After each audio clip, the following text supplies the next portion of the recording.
আসসালামু আলাইকুম। আমন্ত্রণ জানাচ্ছি আমাদের রাজকণ্ঠের মণিমালায়। ঢাকা বিশ্ববিদ্যালয়, যাকে বলা হয় প্রাচ্যের অক্সফোর্ড, কিন্তু এই পবিত্র প্রাঙ্গণের আড়ালে যখন জ্ঞান চর্চার চেয়ে ক্ষমতার দাপট আর তৈলমর্দন বড় হয়ে দাঁড়ায়, তখন জন্ম নেয় এক অদ্ভুত আখ্যান। আহমদ ছফার কলমে ফুটে ওঠা এই উপন্যাসের নায়ক কোনো বিপ্লবী নন, বরং এক নিরীহ অধ্যাপক, যার উপাচার্য হওয়ার সিঁড়ি কোনো গবেষণাপত্র নয়, বরং রাজনৈতিক কারিশমা। উচ্চশিক্ষার আঙিনায় পচন আর রাজনীতির নগ্ন দালাদলির এমন নির্মম ব্যবচ্ছেদ বাংলা সাহিত্যে আর দ্বিতীয়টি নেই। আজকের গল্পে আমরা উন্মোচন করব আহমদ ছফার শ্রেষ্ঠ ব্যঙ্গাত্মক সৃষ্টি গাভী বৃত্তান্তর ভেতরের জগৎ। তাহলে চলুন শুরু করা যাক। মিয়া মুহাম্মদ আবু জুনায়েদ একজন নির্জনচারী, বিনয়ী আর গোবেচারা মানুষ। প্রয়োজন না হলে তিনি কিছুই বলেন না, যেন শব্দের অপচয়েও তার অনাগ্রহ। কারো সাথে ঝামেলায় জড়ানো তার কাছে যেন দুঃস্বপ্নের মতো। অথচ এমনই একজন মানুষ কিভাবে যেন হঠাৎ নিয়োগ পেয়ে গেলেন দেশের সবচেয়ে পুরনো ও মর্যাদাপূর্ণ বিশ্ববিদ্যালয়ের উপাচার্য হিসেবে। আবু জুনায়েদের উপাচার্য হওয়ার ঘটনাটি প্রমাণ করে এই আধুনিক যুগেও আশ্চর্য ঘটনা ঘটে। এমনকি আবু জুনায়েদ নিজেই বিস্মিত হয়েছেন সব থেকে বেশি। তখন সময়টা ছিল ভয়াল, সমাজ জুড়ে বিভেদের দহন, রাজনীতির নামে রক্তক্ষয়ী বিভাজন আর ক্যাম্পাস জুড়ে উত্তেজনার বিস্ফোরণ। বিশ্ববিদ্যালয়ের আঙিনায় তখন প্রতিদিন বয়ে যেত সহিংসতার কালবৈশাখী। মিছিলের স্লোগান, দলীয় সংঘর্ষ আর বন্দুকযুদ্ধ যেন ছিল নিত্যকার ঘটনা। আর ছাত্র রাজনীতি, কোমলমতি ছাত্রদের হাতে চাইনিজ কুড়াল হয়ে উঠেছিল এক ভয়ঙ্কর অস্ত্র। এক মুহূর্তে বন্ধুর শরীর থেকে হাত পা বিচ্ছিন্ন করার যে নির্মম দক্ষতা তারা অর্জন করেছিল, তা পেশাদার কসাইদেরও স্তম্ভিত করে দেওয়ার মতো। দুই দলের বন্দুকযুদ্ধে যদি পুলিশ এসে পড়ে, সেটা তখন 3 দলের বন্দুকযুদ্ধে পরিণত হয়। যখন তখন মিছিলের উচ্চ শব্দে শ্রেণীকক্ষে পাঠদান প্রায় অসম্ভব হয়ে পড়ে। আর এমনই উত্তপ্ত পরিবেশের ভার নিতে এলেন উপাচার্য আবু জুনায়েদ। তার নিঃশব্দ উপস্থিতি কি পারবে এই অগ্নিগর্ভ বাস্তবতাকে শীতল করতে, নাকি এই প্রাচীন বিশ্ববিদ্যালয়ের ইতিহাসে তার অধ্যায় হয়ে উঠবে আরও এক দুঃস্বপ্ন গাথা? বিশ্ববিদ্যালয়ের পরিবেশ তখন যেন এক নাট্যমঞ্চ। অবসরপ্রাপ্ত কোনো শিক্ষকের ছোট্ট বাসাটি কে দখল করবে তা নিয়ে শুরু হয় কৌশলের লড়াই। কে কাকে ল্যাং মেরে আগে তালা খুলতে পারবে সেটাই যেন রীতিমতো গবেষণার বিষয় হয়ে ওঠে। সাধারণ শিক্ষকদের কাজ পাওয়ার সম্ভাবনা এখানে প্রায় শূন্য, আর সেখানে আবু জুনায়েদের মতো এক প্রতিমার্কা মানুষের বিশ্ববিদ্যালয়ের উপাচার্য পদে আসীন হওয়া যেন এক অলীক কল্পনার মতো। অথচ ঘটনাগুলো দেশের সমকালীন প্রেক্ষাপটের সাথে হুবহু মিলে যায়। এদিকে আবু জুনায়েদের স্ত্রী নুরুন্নাহার বানু, যিনি এখন উপাচার্যের বেগম, খুশিতে উচ্ছ্বসিত হয়ে ওঠেন। উপাচার্য হওয়ার খবরটি শোনার পর থেকেই সে যেন আন্ডা পাড়া মুরগির মতো চিৎকার করতে থাকলেন, আর সবার কাছে বলে বেড়াতে লাগলেন যে তার ভাগ্যে আবু জুনায়েদ এমন এক লাফে অত উঁচু জায়গায় উঠতে পারলেন। বাড়িতে যারা অভিনন্দন জানাতে এলেন, তাদের প্রায় সবাইকে তার সঙ্গে বিয়ে হওয়ার পর থেকে কি করে একের পর এক আবু জুনায়েদের ভাগ্যের দুয়ার খুলে যাচ্ছে তা বেশ রসিয়ে রসিয়ে বলতে লাগলেন। যার পড়ালেখার খরচ পর্যন্ত তার বাবা জুগিয়েছিলেন, যার জীবনে দায়িত্ববোধের ছিটেফোঁটাও ছিল না, এমনকি ঘরের 4 দেয়ালের ভেতরও যার গুরুত্ব ছিল সামান্য, সেই মানুষটি যখন হঠাৎ বিশ্ববিদ্যালয়ের উপাচার্য হয়ে গেলেন, তখন নুরুন্নাহার বানু মনে মনে ভাবলেন, এ তো সতীর ভাগ্যে পতির মহিমা, এছাড়া আর কী বা হতে পারে। তবে বাস্তবতা ছিল ভিন্ন। এর আগে বিশ্ববিদ্যালয়ের যিনি উপাচার্য ছিলেন, তার বিরুদ্ধে ক্ষোভ ছিল অন্য দলীয় শিক্ষকদের, এমনকি নিজের দলেরও কিছু অংশের। সেই ক্ষোভের আগুনের সুযোগের অপেক্ষায় ছিলেন প্রধান শিক্ষকেরা। কে কার ভুল তুলে ধরে এক ধাপ এগিয়ে যাবেন, সেই প্রতিযোগিতা চলছিল সভার পর সভায়। আর সেই সব বিতর্কের কেন্দ্রবিন্দু ছিলেন এক সুন্দরী অবিবাহিত শিক্ষিকা, দিলরুবা খানম। এই অভ্যন্তরীণ টানাপোড়েন আর গোপন ষড়যন্ত্রের ফলেই আবু জুনায়েদকে হঠাৎ করে উপাচার্যের আসনে বসিয়ে দেয়া হয়। অথচ এই পদোন্নতির আড়ালে লুকিয়েছিল এক গভীর অসন্তোষ। প্রবীণ শিক্ষকেরা ভেতরে ভেতরে ক্রমশ ক্ষোভের পাহাড় গড়ে তুলেছিলেন। যেন কোনো একদিন সেই পাহাড় ধসে আবু জুনায়েদের সাম্রাজ্য ভেঙে চুরমার হয়ে যাবে। আবু জুনায়েদ খুব সকালে ভোর 5টার সময় ঘুম থেকে উঠে এক চক্কর হেঁটে আসেন। এরপরে গোসল করতে বাথরুমে ঢুকতেন। মেজাজ ভালো থাকলে কোনো কোনো দিন ফজরের নামাজটা পড়ে ফেলতেন। নুরুন্নাহার বানুর মনে একটা আশঙ্কা কাজ করে সব সময়। আবু জুনায়েদ যে ডিপার্টমেন্টের শিক্ষক, সেখানে বেশ কয়েকজন মহিলা শিক্ষিকা আছেন। তাদের মধ্যে একজন আছেন যিনি অনেকটা সুন্দরী আবার অবিবাহিতা। তাকে নিয়ে মাঝে মাঝেই বিভিন্ন গুজব রটে। নুরুন্নাহার বানুর মতে তার সাদাসিধে স্বামী যে কোনো সময় ওই ডাকিনীর খপ্পরে পড়তে পারেন। এমনকি নুরুন্নাহার বানুর সন্দেহ ওই অবৈধ সম্পর্ক লুকানোর জন্যই আবু জুনায়েদ মাঝে মাঝে নামাজ পড়ে নুরুন্নাহার বানুকে দেখান। অফিস থেকে কখনো আবু জুনায়েদ দেরিতে ফিরলে নুরুন্নাহার বানুর মেজাজ খিচিয়ে উঠত। আবু জুনায়েদের আরেকটা অভ্যাস ছিল, বিশ্ববিদ্যালয় ছুটির সময় সাভার আমিনবাজার এলাকার জমির দালালদের সাথে ঘুরে বেড়াতেন। অল্প পয়সায় অধিক জমি কেনা যায় কিনা সেই ধান্দায় থাকতেন। তার ইচ্ছে ছিল সৎভাবে অনেক টাকা ইনকাম করার, তাই মনে করতেন একদিন ওই জমিকে আশ্রয় করে তার ভাগ্য ফিরবে। বেতন পেয়ে সব টাকা স্ত্রীর হাতে দিয়ে দিতেন, এমনকি হাত খরচের টাকাটাও তার কাছ থেকে চেয়ে নিতেন। কোনোদিন 10 টাকা বেশি দাবি করলে জেরার মুখেও পড়তে হতো। ব্রিটিশ স্থাপত্যের সুন্দর নিদর্শন উপাচার্য ভবনটিতে জুনায়েদ পরিবার উঠে আসার পর নুরুন্নাহার বানু সেখানে থাকা অন্যান্য সরকারি কর্মচারীদের উপর কর্তৃত্ব ফলানোর চেষ্টা করতে গিয়ে তাদের উপর অযথা বিরূপ মন্তব্য করতে লাগলেন। এমনকি তার স্বামীর সহকর্মীদেরও ছাড় দিলেন না। উপাচার্য স্ত্রী হিসাবে কথার দমক একটু বেশিই ছোটালেন। তাই উপাচার্য হওয়ার পরে আবু জুনায়েদের মধ্যে দ্রুত যা পরিবর্তন আসছিল তাতে ছেদ পড়তে লাগলো। আবু জুনায়েদ মনে প্রাণে নিজেকে বদলে ফেলার চেষ্টা করছিলেন। নিজের উপর আস্থার অভাব ছিল, সেটুকু কাপড় চোপড় দিয়ে চাপা দেওয়ার জন্য চেষ্টার ত্রুটি করছেন না। আগে মাঝে মাঝে ধূমপান করতেন, এখন পাইপ টানতে শুরু করেছেন। আর এদিকে নুরুন্নাহার বানুর কথা ও কাজে আবু জুনায়েদ বেশ ভালোই ঝামেলায় পড়তে শুরু করলেন। নুরুন্নাহার বানু উপাচার্য ভবনে আসা শিক্ষকদের ডেকে মন্তব্য করেন, আচ্ছা ওই বাড়িটার ছাদ অত উঁচু করা কি ঠিক হয়েছে? দেয়ালগুলো এত পুরো কেন? অনর্থক কত টাকা খরচ কেন করেছে? আর নুরুন্নাহার বানুকে এইসব অবস্থার কারণ বোঝাতে বোঝাতে সেই সব শিক্ষকদের অবস্থা বেশ খারাপ। একদিন রাতে দিলরুবা খানম একটা প্রয়োজনে আবু জুনায়েদকে ফোন দিয়েছিল, আর ভাগ্যক্রমে সেই ফোন রিসিভ করে নুরুন্নাহার বানু। দিলরুবাকে কথা যা শোনানোর তা তো শুনিয়েছেনই, আবু জুনায়েদেরও চোখের জল নাকের জল এক করে ছেড়েছেন। এভাবে বাড়ির মালি চাকর সবার কাছেই নিজের কর্তৃত্ব জাহির করতে গিয়ে পদে পদে তাদের কাজের ভুল ধরতে লাগলেন আর জেরা করতে লাগলেন। বকাবকিও চলতে লাগলো সমান তালে। বিকেলে উপাচার্য ভবনের পিছনে আবু জুনায়েদ আর নুরুন্নাহার পায়চারি করছিলেন।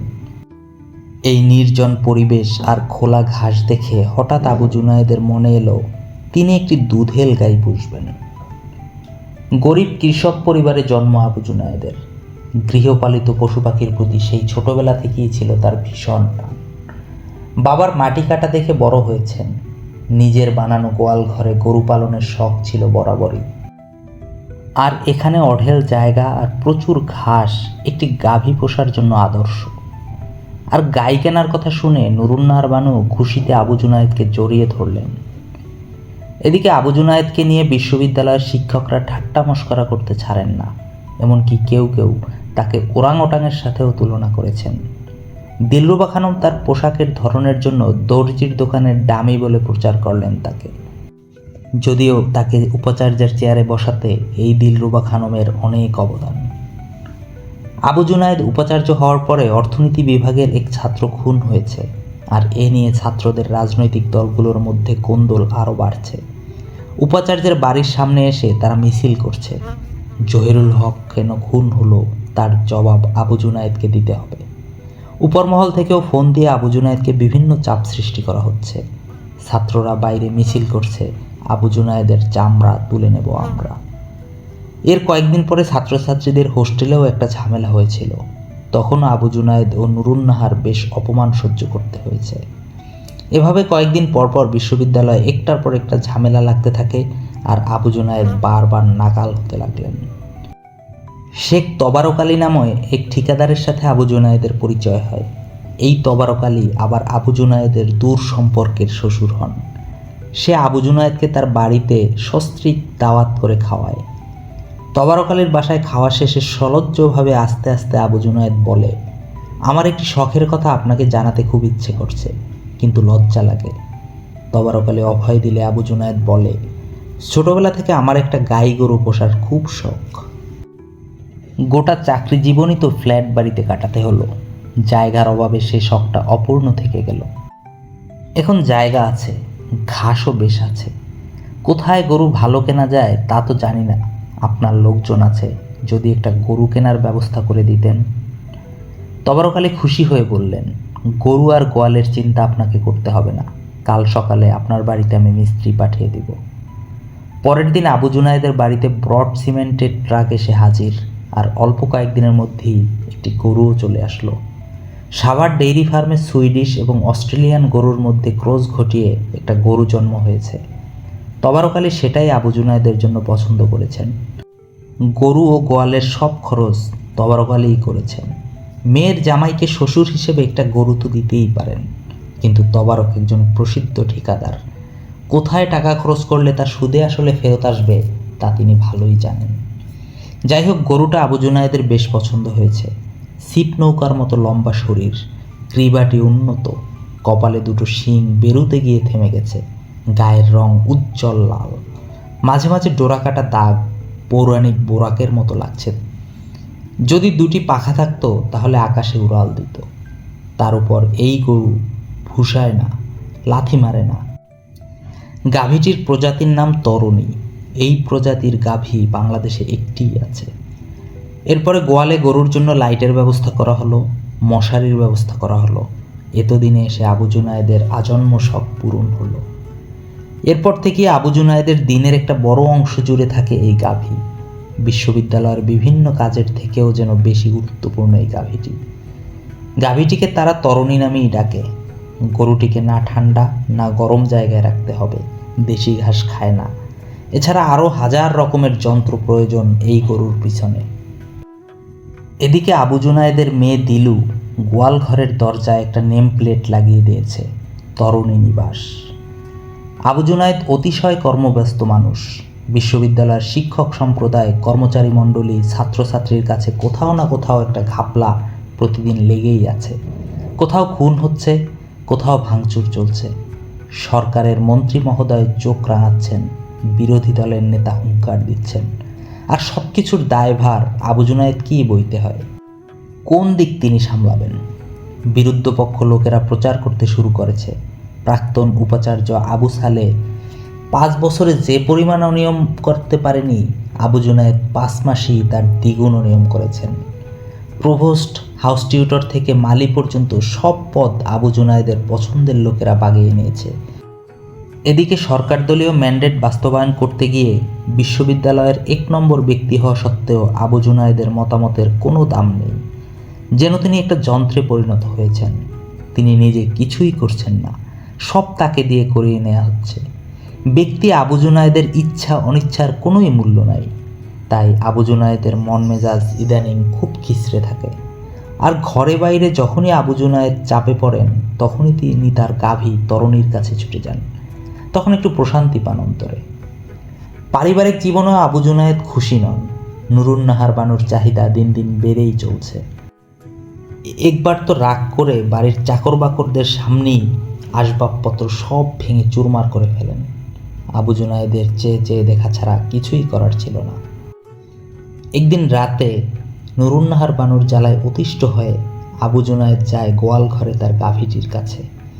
আশেপাশে কেউ নাই দেখে আবু জুনায়েদের শখ হয় গাভীটিকে একটু আদর করার। আর আদর করতে করতে এক পর্যায়ে গাভীর ওলানটা স্পর্শ করে দেখেন। আলতো করে হাত বোলাতে থাকেন গাভীর ওলানে। এদিকে আবু জুনায়েদের পিছু পিছু এসে বাইরে দাঁড়িয়ে নুরুন্নাহার বানু পুরোটাই দেখলেন। দেখেই রাগে ক্ষোভে আবু জুনায়েদকে মুখে যা আসে তাই বললেন। এমনকি এও বললেন, তোমার বাপদাদা 14 গোষ্ঠী সকলে গরুর সঙ্গে কর্ম করেছে, তুমি সেই বংশের ছাওয়াল, তুমিও তো একই কাজ করবা। আর সেদিন থেকেই নুরুন্নাহার বানুর চোখের শুল এই গাভী তরুণী। সেই রাতেই তিনি ঠিক করে ফেলেছেন সুযোগ পেলে গরুটাকে তিনি বিষ খাইয়ে মেরে ফেলবেন। কিভাবে করবেন তা নিয়েও জল্পনা কল্পনা শুরু করে দিয়েছেন। গরুটাকে ইদানিং তার সতীনের মতো মনে হয়। এদিকে আবু জুনায়েদের সাথেও কয়েকদিন ধরে কথা বন্ধ। মেয়ে দিলুও বকে যেতে বসেছে, কারো কথা শুনে না। সব কিছু মিলে নুরুন্নাহার বানু অনুভব করলেন তার সংসারের সর্বনাশ হয়ে গেছে। শেখ তবারক আলী গাভীটি দিয়ে এই সবের মূলে। বরিশাল থেকে আবু জুনায়েদের বড় মেয়ে রেবা বেড়াতে এসেছে। তার সাথে তার ছোট ছেলে অন্তু এবং জামাই ইকবালও এসেছে। তারা আশায় পরিবারের গুমোট অবস্থা অনেকটা কেটে গেছে। 2 বছরের শিশু অন্তু যেন ফাগুনের হাওয়া হয়ে এসেছে। ইতোমধ্যে আবু জুনায়েদের গরু ও পশু পাখি পোষার খবরটা বিশ্ববিদ্যালয়ের শিক্ষক মহলে জানাজানি হয়ে যায়। কেউ কেউ প্রশংসা করেন, কেউ মুগ্ধ হন, আবার কেউ কেউ কানাঘুষাও শুরু করেন। আবু জুনায়েদের গোয়ালঘরের উত্তর পাশে সন্ধ্যার পরে আড্ডা বসে। যেসব শিক্ষক বিশ্ববিদ্যালয় ক্লাবে যান না তারা সেখানে আসেন। আবু জুনায়েদও হাফ ছেড়ে বাঁচলেন। নুরুন্নাহার বানুর সাথে সম্পর্কটা ভালো না, তাই এই আড্ডায় তার সময় খুব একটা খারাপ কাটে না। সমস্যা হলো জরুরি টেলিফোন আসলে আবু জুনায়েদকে বারবার বাড়ির ভিতরে ছুটে যেতে হয়। তাই সুবিধার জন্য টেলিফোন লাইনের একটা এক্সটেনশন গোয়ালঘর সংলগ্ন আড্ডাখানায় নিয়ে আসা হলো। কয়েকটা সেলফ আনা হলো আর একটা টেবিল। সব কিছু মিলে আবু জুনায়েদের একটা অস্থায়ী অফিস হয়ে গেল। প্রয়োজনে কেউ আসলে তাকে সেখানে আসতে বলা হতো। মোগল সম্রাটরা যেমন যেখানে যেতেন রাজধানী দিল্লিকে সঙ্গে করে নিয়ে যেতেন, তেমনি আবু জুনায়েদও দিনে একবেলার জন্য গোটা বিশ্ববিদ্যালয়কে গোয়ালঘরে ঢুকিয়ে ফেলতেন। এভাবে দিনে দিনে গোয়ালঘরটাই বিশ্ববিদ্যালয়ের হৃৎপিণ্ড হয়ে উঠল। সেদিক দিয়ে দেখলে এটাই পৃথিবীর একমাত্র গোয়ালঘর যেখান থেকে আস্ত একটা বিশ্ববিদ্যালয়ের কর্মপদ্ধতি পরিচালিত হয়। কিন্তু দিনে দিনে এই গরু ও গোয়ালঘর নিয়ে বিশ্ববিদ্যালয়ের নানা মহলে বিভিন্ন গুজব ছড়াতে শুরু করলো। কেউ কেউ বলল একটা জিন পরীর সাথে আবু জুনায়েদের গভীর ভালোবাসা হয়েছে, আর এই পরীটাই দিনের বেলা সুন্দর একটা গরুর বেশ ধরে গোয়াল ঘরে শুয়ে থাকে। রাত গভীর হলে একটি সুন্দরী মেয়ের রূপ ধরে আবু জুনায়েদের সাথে রংঢং করে। আরেকটি গুজব হলো উপাচার্যের চাকরি ফুরালে আবু জুনায়েদ নাকি দুধের ব্যবসা করবেন। বিশ্ববিদ্যালয়ের শিক্ষকতা করার থেকে গাভী পুষলে নাকি বেশি লাভ। কয়েকদিন পরে বিশ্ববিদ্যালয়ে কারা যেন লিফলেট ছাপায়, শিরোনাম উপাচার্য না গোয়াচার্য। তাতে বিশ্ববিদ্যালয়ের ক্লাস পরীক্ষার বিষয়ে নানা অসঙ্গতি তুলে ধরে এক কথায় আবু জুনায়েদকে ধুয়ে দেওয়া হয়েছে। এভাবে কিছুদিন যেতে না যেতে আবু জুনায়েদের গোয়ালঘর নিরন্তর কর্মতৎপরতার কেন্দ্র হয়ে উঠল। দলীয় শিক্ষকরা এখন নিয়মিত আসর বসায়। গরু নিয়ে আলোচনা শিক্ষক মহল ছড়িয়ে ছাত্রছাত্রী এমনকি কর্মচারীদের মধ্যেও পৌঁছালো। ছাত্রমহলে উপাচার্যের গাভী একটি গালিতে পরিণত হয়। এদিকে নুরুন্নাহার বানু ভীষণ একটা অবস্থার মধ্যে পড়ে গেছেন। বিয়ে হওয়ার পর থেকে তার ধারণা ছিল আবু জুনায়েদকে তিনি ডানে যেতে বললে ডানে যাবেন আর বামে যেতে বললে বামে যাবেন। বিয়ে হওয়ার 26 বছর পর্যন্ত নুরুন্নাহার বানুর ছক মতোই সব কিছু চলছিল। প্রসাদোপম এই স্বপ্নপুরীতে প্রবেশ করে নুরুন্নাহার বানুর মনে হয়েছিল তিনি মহারানীর কপাল নিয়ে জন্মগ্রহণ করেছেন। অতি অল্প সময়ের মধ্যেই তার ভুল ভাঙল। ছোট খালে নৌকা বাইতে অভ্যস্ত মাঝি যখন উত্তাল সাগরে এসে পড়েন তার যে রূপ অবস্থা হয়, নুরুন্নাহার বানুরও সেই রূপ অবস্থা হলো। ইদানিং তার মনে হতে লাগলো যে বাড়ির কাজের লোকগুলোও যেন তার কথা শুনছে না। তার চোখের সামনে আবু জুনায়েদ কিভাবে বদলে গেলেন। আগে কোনো কারণে বাড়িতে আসতে 5 মিনিট দেরি করলে তার কাছে 10 মিনিট কৈফিয়ত দিতেন। এখন একবেলা ঘরে না আসলেও কিছু বলারই প্রয়োজন বোধ করেন না। মেয়েটাও তার কথা শোনে না, গরুটাও এখন তার চোখের শুল। আবু জুনায়েদ তার থেকে যেন গরুকেই বেশি ভালোবাসেন। মেয়ে রেবাও শ্বশুরবাড়িতে চলে গেছে। এতদিন নাতি অন্তুকে নিয়ে একটা ভালো সময় কেটেছে, এখন তাও নাই। একটা গাই গরুর কাছে আজ তাকে পরাজয় মেনে নিতে হচ্ছে। মনে মনে প্রতিজ্ঞা করলেন আবু জুনায়েদের গরু পীড়িতের শেষ দেখে ছাড়বেন, নিজ হাতে বিষ দিয়ে হত্যা করবেন গরুটাকে, তাহলেই তার শরীরের ঝাল মিটবে। ইতিমধ্যে তিনি বিষ সংগ্রহও করে ফেলেছেন। এজন্য কাজের বুয়া সমীরনের মাকে অনেক কিছু ঘুষ দিতেও হয়েছে। এদিকে গরুটা এখন 6 মাসের গর্ভবতী, শরীর ভারী হয়ে আসছে। ডাক্তার এসে নিয়মিত চেক আপ করে যায়। একটা জরুরি কাজে আবু জুনায়েদকে শুক্রবার নরসিংদী যেতে হলো। শিক্ষামন্ত্রী, শিক্ষা সচিব, এমনকি প্রধানমন্ত্রীও যাবেন সেই অনুষ্ঠানে। তাই কোনোভাবেই এই সফর এড়ানোর সুযোগ ছিল না। গরু দেখাশোনার জন্য যে লোকটা আছে সেও ছুটিতে গেছে। দারোয়ান ছাড়া বাড়িতে আর কোনো কাজের লোকও নেই। নুরুন্নাহার বানু একা ঘুরতে ঘুরতে গোয়াল ঘরে এলেন। গরুটা দাঁড়িয়ে আছে। এত সুন্দর একটা গর্ভবতী গরুকে বিষ দিয়ে মারতে তার কেমন যেন মায়া হলো। ছলছল চোখ দিয়ে কিভাবে তার দিকে তাকিয়ে আছে গাভীটা, মনে একটা দ্বিধা কাজ করছে। এও ভাবতে লাগলেন যে এই গরুর জন্য তার জীবনে কিভাবে নরক নেমে এসেছে। এটা বেঁচে থাকলে নুরুন্নাহার বানুর আর কোনো আশা নাই। তার স্বামী, সংসার তাকে ফেরত পেতেই হবে, বিষ তাকে দিতেই হবে। এরপর পলিথিন থেকে বিষ বের করে গরুর খাবারের সাথে মিশিয়ে ভালোভাবে গলিয়ে দিলেন। তারপর ঘরে এসে সেজেগুজে হাজারীবাগে বোনের বাসায় চলে গেলেন। এদিকে নরসিংদী থেকে আবু জুনায়েদের ফিরতে রাত 11টা বেজে গেল। বাড়ির গেটে এসে দেখলেন গেটটা খোলা, ভেতরে মানুষজনের আনাগোনা। ভিতরে গিয়ে শুনলেন দুপুর থেকেই নাকি গরুটা পাতলা পায়খানা করছে আর মুখ থেকে অনবরত ফেনা ঝরছে। গরুটার অবস্থা দেখে আবু জুনায়েদের কান্না চলে আসে। থর থর করে কাঁপতে থাকেন। অসহায় চোখে গরুটা তার দিকে তাকিয়ে আছে। গরুর অবস্থা দেখে এক পর্যায়ে হাঁটু মুড়ে বসে পড়ে হাউমাউ করে কেঁদে উঠলেন আবু জুনায়েদ। ভেটেরিনারি ডাক্তার আসলো, ঔষধ দেয়া হলো। ডাক্তার অনুমান করলেন স্টমাকে বিষক্রিয়ায় এমন হতে পারে, তবে সেটা শিওর না। ওদিকে নুরুন্নাহার বানু বোনের বাসা থেকে ফিরে এসে প্রচণ্ড অসুস্থ, হুটহাট বেহুশ হয়ে পড়েন। ডাক্তার ঘুমের ওষুধ দিয়ে ঘুম পড়ানোর চেষ্টা করছেন। সেদিন রাতটা এভাবেই কেটে গেল। আবু জুনায়েদ অল্প বিস্তর ঘুমিয়েছেন। পরের দিন সকালে উঠেই অফিসে যেতে হলো। দুপুরবেলা অফিস থেকে ফিরে এসে বাসায় আসলেন। গরুটা তখনও অসুস্থ।